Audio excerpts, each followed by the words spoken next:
Baik, terima kasih. Ya, pemirsa, saat ini saya sedang bersama dengan salah satu anggota Komisi 3 DPR RI, Bapak Supriyansa. Dan sebentar lagi saya akan melakukan wawancara nih pemirsa terkait adanya kasus yang belakangan ini sedang marak, yakni adanya penipuan yang berkedok trading dan juga bukan hanya terkait dengan penipuan, tapi ini juga menyangkut dengan adanya tindak pidana pencucian uang.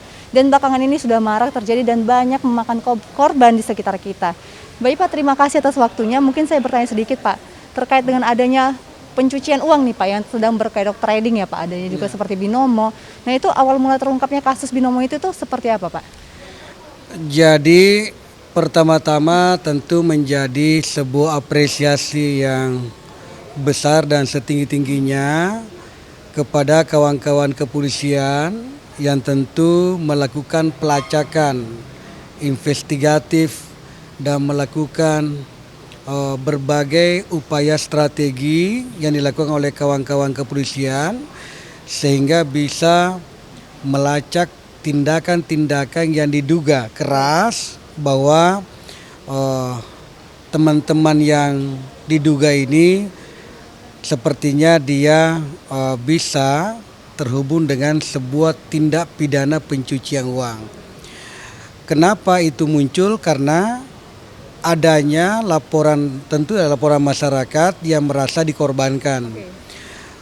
Dengan landasan itu, filosofisnya bahwa kepolisian ketika ada yang melaporkan tindakan seperti itu, maka polisi mau tidak mau harus mencari kira-kira siapa pelakunya, siapa-siapa yang menikmati uang dari nasabah-nasabah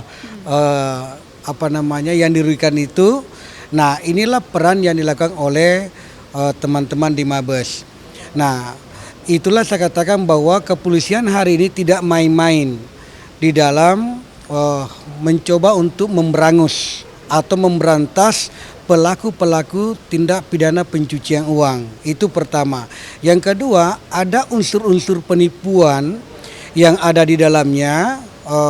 Beberapa trading yang tidak terdaftar sesuai dengan mekanisme hukum yang berlaku di Republik Indonesia itu juga menjadi salah satu alasan yang tepat bagi kepolisian untuk melakukan tindakan terhadap orang itu. Nah, saya kira sekarang ini beberapa orang sudah ditetapkan tersangka, termasuk yang terkait dengan binomo itu, dan beberapa model dan case yang lain tentu kepolisian akan mengungkapnya. Nah, kita akan memberikan support yang kuat kepada kawan-kawan kepolisian untuk terus melakukan tindakan ini supaya tidak ada lagi masyarakat yang jatuh korban ya di tengah-tengah tindakan yang dilakukan oleh kawan-kawan yang tidak bertanggung jawab ini. Kira-kira seperti itu ya. Ya. Pak, dan terkait juga kan kita udah lihat nih Pak, banyak memakan korban. Apakah nantinya afiliator dan juga pelaku itu mendapatkan sanksi lain selain pidana Pak? Jadi para korban ini kan baru melapor kepada pidananya. Nah, polisi melakukan tindakan pidana ini masuk ke pengadilan ya tentu mengejar tentang perbuatan pidana yang dilakukan oleh pelaku-pelaku ini. Nah, selanjutnya terkait pengembalian uang, ya saya kira kalau memang ada gugatan yang dilakukan oleh korban ini meminta uangnya kembali dan dikabulkan nanti di pengadilan, maka mau tidak mau semua hasil sitaan yang ada sekarang ini ketika sudah dijual nanti bisa saja itu pengadilan memutuskan untuk mengembalikan kepada siapa-siapa yang menjadi korban.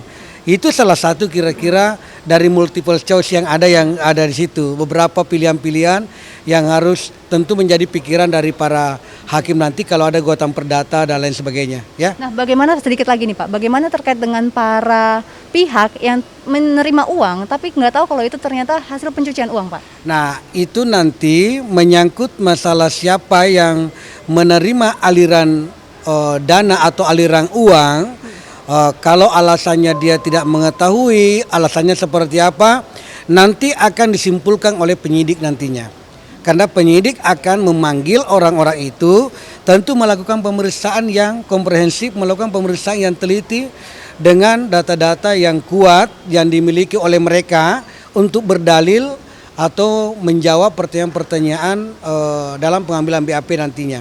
Nah, nanti di BAP-nya itu akan pasti dijelaskan di depan kepolisian, dan pasti polisi bisa melakukan tindakan, bisa melakukan cara untuk menyimpulkan bahwa ini masuk pada pasal apa yang dikenakan, apakah turut serta atau dia menikmati hasil dan lain sebagainya. Nanti polisi kita lihat nanti. Baik, Ya. terima kasih ya Pak. Oke Baik. ya. Oke. Wawancara yang menarik sekali pemirsa, dan itu tadi yang disampaikan beberapa paparan dari Bapak Supriyansah Komisi 3 terkait adanya tindak pidana pencucian uang dan juga kasus penipuan berkedok trading. Sekian informasi yang dapat kami sampaikan, kembali ke Anda di studio.